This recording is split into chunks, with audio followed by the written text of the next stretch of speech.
If you're going to make 12 Friday the 13th movies, why restage the same destruction of the couple again and again and again in every single one? It's ad nauseum, and I've gotten to that ad nauseum. I've just finished watching the entire 12 series for the book I'm writing, because we are in an era of slasher violence that is existential, getting to the core of a person, not for any external reason, which is a terrible thing. But, the slasher is a way of enjoying that kind of violence, but we have to be really specific about, what it is we're doing as we enter into the position of the slasher and whatnot. And one of the big misunderstandings about Friday the 13th is that it's puritanical and rejecting sexuality and punishing it.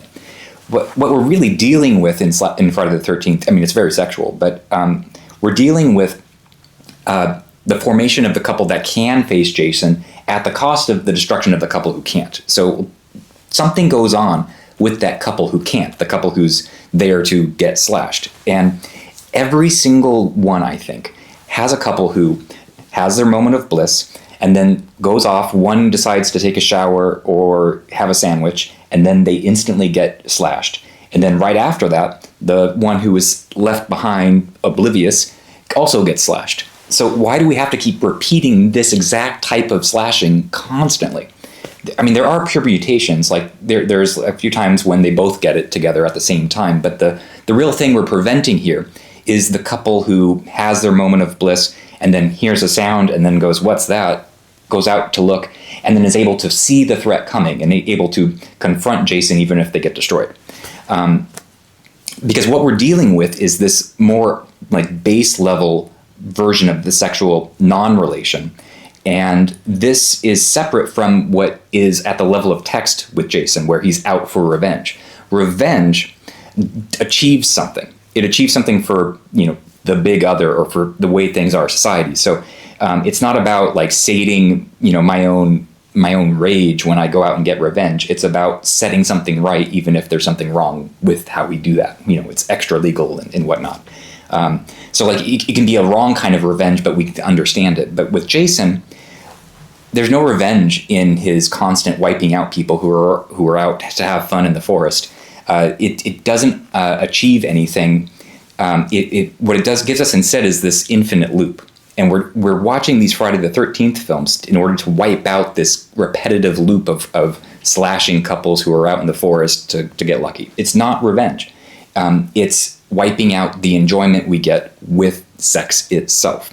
So it's at a lower level than that, basically. So what this hits is sexual antagonism itself, and how there is no, as Lacan would say, sexual relation or sexual rapport. It's not a one-to-one matching up of our fantasies.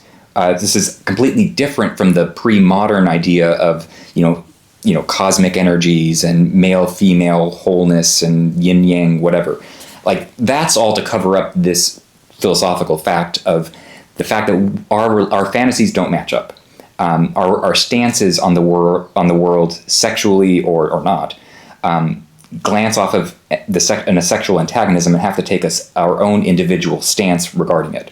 So there are permutations around this antagonism. It's not that every man, every woman is this XYZ response, but there are just different ways of glancing off that are masculine or feminine. So in Friday the 13th Part 3, we get a direct expression of this where a couple makes love in a hammock. It's the best time ever, and they ask, "What do you think it was, you, me, or the hammock?" The man says, "All me," and the woman says, "No, it was the hammock." So the man saying "all me," he's saying, "I'm the man. I'm the reason for all of this. Full phallic presence." That's the male fantasy. But the woman, it's actually complicated. There are two responses there. There's the hammock as a partial object, where that's like the mobilizing thing of her enjoyment with this sexual fantasy. Like, she's making love, but she's really focused on that hammock and whatever the hammock is achieving there. That's a partial object, the mobilizing of her desire. But there's also a way in which you could say the hammock is having no object there, and just the swaying of the hammock, this blissful opening up, basically, decathecting oneself from what's around you. And very literally, they at first ask, "How do you do it?" So how do you do it in the hammock? And she responds, "Well, you do this or you do that." But the question of psychoanalysis itself is, how does one actually do it? Like, what do you need psychically to perform and what keeps this separate from the way animals do it, from being just a thing you, quote, do. But you see, this gets inverted with the example that Zizek made famous of the beer commercial, where the woman kisses the prince in order to turn him into the man. So she's getting the fantasy of the man, the full phallic presence, and she's the support structure that's necessary to achieve that. But once the man turns into the prince, he kisses her in order to turn her into a can of beer that he can then drink and enjoy. So she's the partial object there. Focusing on like a body part, for example, elevating that above everything else. So it shows how in order to mobilize yourself into sex itself, you have to focus on one fantasy or another. You have to have this fantasy support structure in order to keep, copulation from being, mechanical. So what Friday the 13th stages ad nauseum is this drive of destroying this couple who's, glancing off of this sexual antagonism. They die separately. They can't share the same fantasy.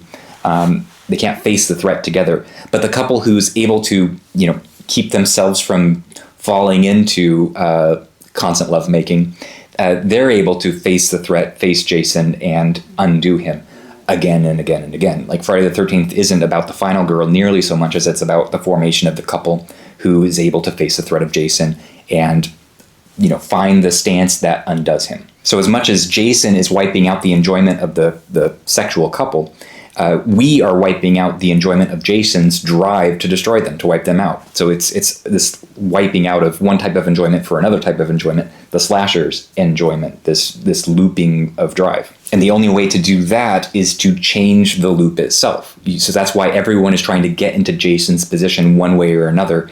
And when you penetrate that, the relationship towards what's going on changes. So you're making Jason's wheels wobble, and that's what makes him stumble and fall apart. He's able to pick back up again, and the drive continues.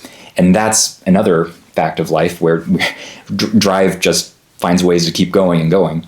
But we're really getting with this enjoyment of seeing the couples die in this specific way constantly.